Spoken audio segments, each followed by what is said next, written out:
Добрый день! Для впервые зашедших на канал я представлюсь, меня зовут Татьяна. Я хочу дополнить видео о варениках и поговорить о варениках. Я практически за всю свою жизнь не встречала ни одного человека, который бы не любил вареники.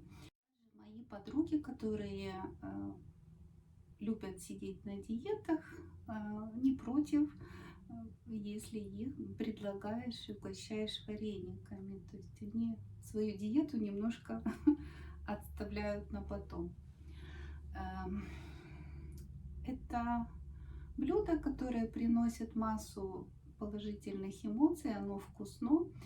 И здесь уместно вспомнить такую давнюю традицию, ну, по крайней мере, на Украине, я знаю, во всех уголках Украины она уже давно существует, даже сложно понять, откуда, когда она началась, но традиция в том, что в выходные дни хозяйка частенько делает вареники, и гости приходят, и без гостей просто семья наслаждается этим блюдом. Ну, наверное, это связано с тем, что есть время налепить эти вареники, сварить, не надо спешить ни по каким делам рабочим и так далее. И приятные такие времяпрепровождения с друзьями. Не удивляйтесь, вот у меня на съемке тоже получилось, там, если вы будете внимательно посмотрите руки разных людей при варке вареников. Это потому, что мои друзья любят помогать. То есть, если мы приглашаем и в меню вареники, то есть я только делаю начинку по желанию, тесто, ну и они любят, сразу говорят, что мы придем пораньше помочь лепить эти вареники. И времяпрепровождение при лепке вареников получается тоже очень интересное, захватывающее, яркое, ничем не уступает застолью, да, с друзьями. И немного о разностях технологий. Я уже давно заметила, и возможно есть исключения, но у меня такие выводы получились, что в центральной Украине делают вареники такие, ну, можно сказать, серьезные по размеру, такие в ладошку мне хорошо помещаются. И сколько я не встречала, это вот размер примерно большого вареника. Западная Украина делает маленькие. Сколько меня тоже угощали, всегда это такие аккуратные, очень маленькие, практически большой пельмень, да, вот размер такого тендитни вареники. Но форма этого, размер этого вареника никаким образом не влияет на его вкус. То есть и те, и другие, они очень вкусные. Единственное, что мне нравится, что в центральной Украине эти вареники еще делают с таким ободком. Я их тоже вот на видео можете посмотреть, я их всегда так леплю, хотя это больше занимает времени, но вот мне нравится. Это такая рюшка получается на варенике. И в своей практике я объединила, то есть я делаю маленькие вареники, как в Западной Украине, делаю с рюшками. Ну, возможно, мои наблюдения не настолько статистически точны, но вот по моим друзьям, там, где меня угощали, вот такие у меня сложились впечатления.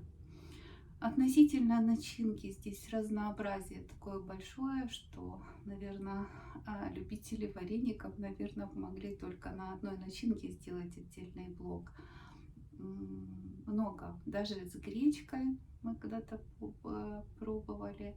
Это шикарные вареники, с чем только не делаются они. Ну, еще хотела поделиться своим мнением относительно технологии замеса. То есть мнение, что ручной замес вареников это всегда лучше, потому что это теплота рук, ну, вся лирика здесь отдается.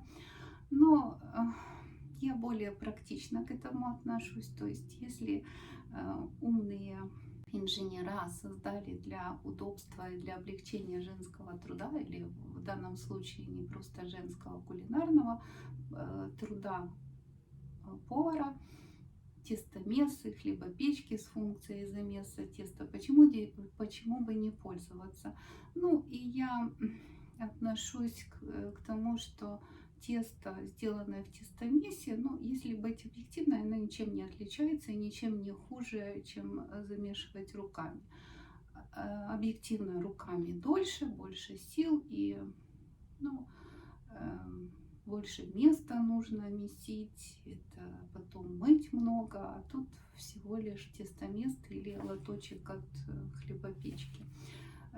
И в своем хозяйстве, на своей кухне я пользуюсь хлебопечкой с функцией именно тестомеса. И рецептура здесь многие делятся разными составами теста. Ну, я допускаю, что в каком-то мере где-то кому-то какое-то тесто вкуснее, но классика жанра это яйца, мука, молоко, соль и все. И как бы это вкусно и, ну, вкуснее куда уже. Даже в рецепте, который дается в инструкции к моей хлебопечке, там очень простой состав. Там, если по памяти помню, 450 грамм муки, 2 яйца, пол чайной ложечки соли и 160 грамм воды. Воду я однозначно заменяю на молоко. И молоко может быть холодное или теплое. Теплое, оно более красивое, пышное получается тесто. С молоком, если там уже есть яйца в тесте, то молоко не испортит. То есть оно только вкуснее сделается. Если есть задача сделать постные вареники, то есть тесто постное, то в этом случае я оставляю воду, а яйца заменяю на подсолнечное масло. То есть и тогда в составе теста все постное. Тоже хорошо тестомес замесывает, и все они хорошо лепятся. Единственное, что я согласна, если делать вареники на пару, то тесто, конечно, лучше себя ведет, когда в нем есть кефир или кислое молоко. Тоже по тем же пропорциям можно заменить эту воду на кислое молоко. Ну, немножко в этом случае добавить соды. Всем хорошего здоровья, приятного аппетита и вкусных вареников!